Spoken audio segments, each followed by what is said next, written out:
Bag tag নিয়ে বসে পড়েছে এখানে। আর ব্যথা পেয়েছো? আচ্ছা ঠিক আছে, আমি দেখছি।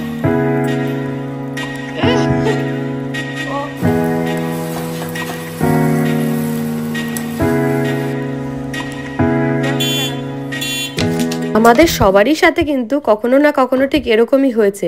মানে ধরো ওই ওঠার কথা ছিল 7টায়, আর উঠলে দেখা গেল 9টায়, আর লাফ দিয়ে ওঠার পরে তুমি ঠিক যখনই তোমার মনে করবে আর 1 ঘন্টার মধ্যে কোথাও না কোথাও বেরোতে হবে, তখন কি যে ঝামেলাদায়ক পরিস্থিতির সম্মুখীন হতে হয়, মানে কি করব না করব সেটা বুঝে ওঠা দেয়। আজকে ঠিক আমার সাথে সেই ঘটনাটাই ঘটলো। আসলে এই কদিন আমার একটু চাপ রয়েছে, প্রায় প্রত্যেক দিনে ঘুমোতে 2টো থেকে রাত্রির 2:30 হচ্ছে। আর সকালবেলা যথারীতি যেহেতু কিয়ানের স্কুল নেই, আমি অ্যালার্মটা বন্ধ করে ঘুমিয়েছিলাম, কিন্তু তার মানে এটা ভাবিনি ঘুম থেকে উঠেই দেখবো সকাল 9:20 বাজে। আর তারপরে সকালবেলা ঘড়ির দিকে তাকিয়েই তো আমার অবস্থা খারাপ। আমি এখন কি করব, কোনটা আগে করব না কোনটা পরে করব। যাই হোক, সকালবেলা তো মা আগেই ভাতটা বসিয়ে দিয়েছিল, আর এরপরে বাকি রান্নাগুলোতে আমি চলে আসলাম। তার আগে অবশ্যই 1 কাপ চা খেয়ে নিজের মাথাটাকে আগে ঠিক করে নিয়েছি, না হলে অর্গানাইজ সিস্টেমে কোনো কিছুই করতে পারতাম না। আর ডালটা সেদ্ধ বসিয়ে দিয়েছি, আর এইদিকে ডালের জন্য কেটে নিলাম একটুখানি পেঁপে আর এই যে সজনের ডাঁটা, আর এদিকে তাড়াতাড়ি করে 3টে ডিমও সেদ্ধ বসিয়ে দিয়েছি। এবার ডালের মধ্যে সবজিগুলো দিয়ে দিচ্ছি। আসলে আমার টার্গেট ওই মোটামুটি 10টা থেকে 10টা 15-র মধ্যে রান্না করে যা পারি টুকটাক রান্নাবান্না করে বেরিয়ে যাব, কারণ তার ওই দিকে গেলে আমার আবার স্কুলে লেট হয়ে যাবে। এবার কালকে রাতে মা কিন্তু পুঁই শাক কিছুটা কেটে রেখেছিল।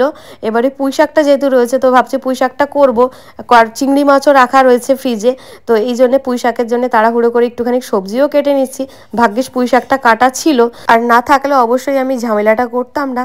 এখন এই পুঁই শাকের জন্য একটুখানি সমস্ত সবজি দেখলে গাজর, কুমড়ো, বেগুন সব অল্প অল্প করে দিয়ে দিয়েছি, আর সাথে একটুখানি ডিমের তরকারির জন্য আলুটাও কেটে নিলাম। ডিমটাও এদিকে আমার সেদ্ধ হয়ে গেছে। তাড়াহুড়ো করে এবার ডিমটাকে নামিয়ে সাইডে রেখে এবার কড়াই চাপিয়ে দিচ্ছি। এবার কড়াই দেখো এত ব্যস্ততার মধ্যে মানে কড়াইয়ের জলটাও শুকিয়ে পারিনি, তার মধ্যে তেল ঢেলে দিয়েছি, আর তেলও গরম হয়ে পারেনি, তার মধ্যে আলু দিয়ে দিয়েছি। মানে কত তাড়াতাড়ি রান্না করা সম্ভব আমি সেটাই করছি। আসলে আমার টার্গেট রান্নাঘরে এসছি 9:30 বেজে গেছে, তো মোটামুটি 40 মিনিটের মধ্যে যা পারি এখান থেকে করে বেরিয়ে যাব। আর দেখতেই পেলে ডালের এবার ফোড়ন দিয়ে দিলাম একটুখানি জিরে আর একটুখানি রাঁধুনি, শুকনো লঙ্কা, তেজপাতা। ব্যাস, ডালটার এদিকে আর তাকাতে হবে না। এদিকে আমার ডিমের আলুগুলো ভাজা হয়ে গেছে। এবার আলুগুলোকে উঠিয়ে নিয়ে আমি কিন্তু এই কড়াইতে পুঁই শাক বসানোর জন্য ফোড়নটা দিয়ে দিলাম। শুকনো লঙ্কা, একটুখানি 5 ফোড়ন, জিরে আর সাথে তেজপাতা। ব্যাস, এবার এর মধ্যে সবজিগুলো দিয়ে ভাজছি একটু করে, আর তার মধ্যেই চিংড়ি মাছগুলো দিয়ে দিলাম। আসলে চিংড়ি মাছগুলো একটু বরফ ছেড়েছিল না, তো একটু যে আগে ভেজে দেবো সেই সব কোনো উপায় নেই। সব ঝটপট মানে একের সাথে এক মিলে ঝুলে সব যা হয় হবে। আজকের ব্যাপারটা এরকমই, ওই বলা যেতে পারে ম্যারাথন গতির রান্না বান্না। তার মধ্যেই দিয়ে দিলাম একটুখানি আদা গ্রেট করে। ব্যাস, সবটাকে একটু কষে নেবো, যদিও চিংড়ি মাছ খুব বেশি ভাজার কোনো প্রয়োজন হয় না। আর এই দিকে আমি কড়াইতে আবার একটু ফোড়ন দিয়ে দিলাম, তেলের মধ্যে তেজপাতা, একটুখানি গোটা গরম মশলা, জিরে, আর তার মধ্যে পেঁয়াজ ভাজতে বসিয়ে দিলাম, কারণ ওটা ডিমের তরকারি হবে। আর পুঁই শাকের মধ্যে যে সবজিগুলো দেবো সেগুলো মোটামুটি ভাজা হয়ে গেছে অর্ধেকটা পরিমাণ।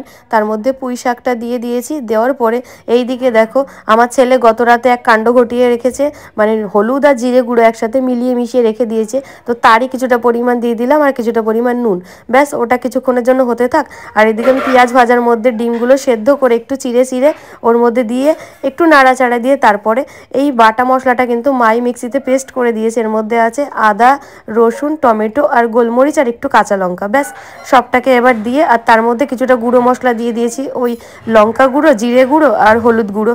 ব্যাস, সবটা দিয়ে এবার এটাকে কিন্তু ভালো করে কষতে হবে। আর সাথে অবশ্যই আলুগুলো দিয়ে দিয়েছি। মানে কোনো কিছুর জন্য কিন্তু আমি খুব বেশি আর সময় ধরে অপেক্ষা করতে পারছি না, সবটা যাতে সেদ্ধ হয়ে যায় তাড়াতাড়ি করে, সাথে কষাটাও হয়ে যায়, সেই জন্য এইভাবে রান্না করা। যদিও একটু সময় ধরে রান্না করলে কেউ কখনো এরকমভাবে রান্না করবে না, আলাদা আলাদা করে আগে পিছে করেই সবটা দেবে, কিন্তু আমার মতো ব্যস্ত মানুষের আপাতত এছাড়া কোনো উপায় নেই, কারণ ওই টাইম টার্গেট কিন্তু 10টা 10, তার মধ্যে এখান থেকে আমি বেরিয়ে পড়বো। তো পুঁই শাকটা আর ডিমের তরকারিটা ঢাকা দিয়ে চলে গেছিলাম স্নানে, আর আসার পরে ডিমের তরকারিটা দিয়ে দিয়েছিলাম একটু গরম মশলা, আর পুঁই শাকে দিয়েছিলাম একটু চিনি। ব্যাস, সবটাই রেডি হয়ে গেছিল। এদিকে মায়ের দেরি হয়েছে বুঝে কিয়ান কিন্তু আমার জন্য টিফিনও রেডি করে ফেলেছে আমাকে। ও কি আছে এর মধ্যে? বাবা বিস্কিট, কেক, আমার বিস্কিট, বাবা বাবা বাবা বাবা, কিন্তু এইগুলো তো আমি খাই না বাবা টিফিনে। ঠিক আছে, বের করে রাখো, আমি শসা খাই আবার এসে খাবো তোমার এগুলো। না না ঠিক না, সব নিয়ে যাও। আচ্ছা, হ্যাঁ নিয়ে যাবো নিয়ে যাবো নিয়ে যাবো নিয়ে যাবো। মাকে টিফিন গুছিয়ে দিয়ে, আর শুধু টিফিন দিয়েও শান্তি থাকেনি, এবার কিন্তু মাকে ব্যাগ ট্যাগ সমস্ত কিছু গুছিয়ে মাকে বয়ে দিতে গেছিল, কিন্তু হলো দুর্ঘটনা। ব্যাগ ট্যাগ নিয়ে বসে পড়েছে এখানে। পায়ে ব্যথা পেয়েছো? আচ্ছা ঠিক আছে, আমি দেখছি। চলো ওঠো ওঠো ওঠো। আচ্ছা ওঠো, তুমি উঠে দাঁড়া, আমি নিয়ে নিচ্ছি। তারপর আমার খেয়াল পড়লো আমি তো পার্সটাও আনিনি, তারপর কিন্তু ও দৌড়ে আমার পার্সটাও ঠিক এনে দিল। আচ্ছা পার্স একটা বল, গুড বয়, দিয়ে দাও দিয়ে দাও, আটকে দাও, চেনটা আটকে দাও। ঠিক আছে, টাটা। টিভি দেখবে না, লেখাপড়া প্র্যাকটিস করে নেবে। হ্যাঁ, নিজের পড়াশোনা কিন্তু নিজেকেই করতে হবে।